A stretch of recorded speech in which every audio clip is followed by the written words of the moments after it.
Islamic touch and وظائف کے ناظرین، السلام علیکم ورحمۃ اللہ وبرکاتہ۔ امید ہے کہ آپ اللہ پاک کی رحمت سے خیر سے ہوں گے۔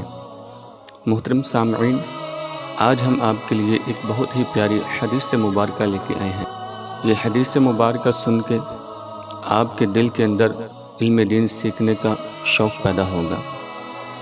کہ جو بندہ علم دین حاصل کرتا ہے اس کے گھر والوں کو اس کا فائدہ کیا ہوتا ہے۔ تو آپ نے حدیث مبارکہ کو توجہ کے ساتھ سننا ہے۔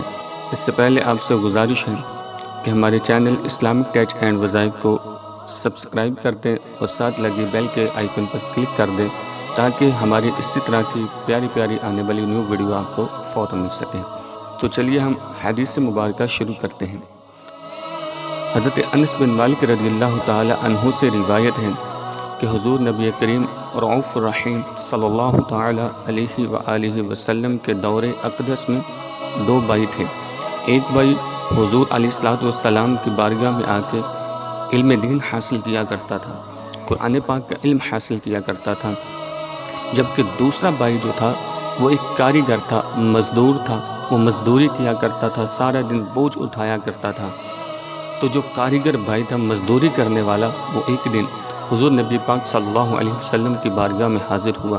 اور حاضر ہو کے عرض کی، یا رسول اللہ صلی اللہ تعالی علیہ وسلم، میں سارا دن مزدوری کرتا ہوں، سارا دن بوجھ اٹھاتا ہوں، سارا دن کچھ نہ کچھ کرتا ہوں تاکہ کچھ کماتا ہوں اور وہ گھر میں لے کے آتا ہوں، لیکن یا رسول اللہ میرا جو دوسرا بھائی ہے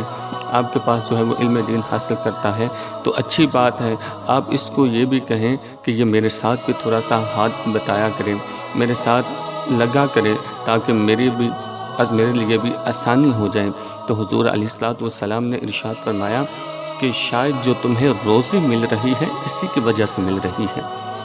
کہ یہ قرآن پاک کی تعلیم حاصل کر رہا ہے، یہ علم دین حاصل کر رہا ہے، اور اس کے علم دین حاصل کرنے کی وجہ سے جو روزی مل رہی ہے وہ تمہیں اس وجہ سے روزی مل رہی ہے۔ تو کتنی پیاری حدیث مبارکہ ہے۔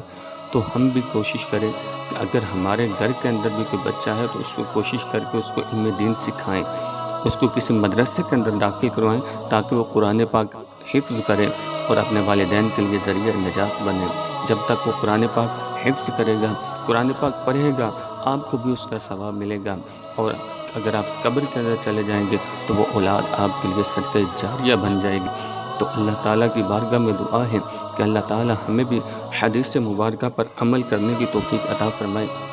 ہمیں بھی علم دین حاصل کرنے کی توفیق عطا فرمائے، ہم بھی اپنے بچوں کو علم دین بنائیں، حافظ قرآن بنائیں۔ تو اللہ تعالیٰ کی بارگاہ میں دعا ہے کہ جو کچھ ہم نے سنا ہمیں اس پہ عمل کرنے کی بھی توفیق عطا فرمائے اور اس کو دوسروں تک بھی شیئر کرنے کی، پہنچانے کی توفیق عطا فرمائے۔ آمین بجاہ نبی الامین صلی اللہ تعالی علیہ وآلہ وبارک۔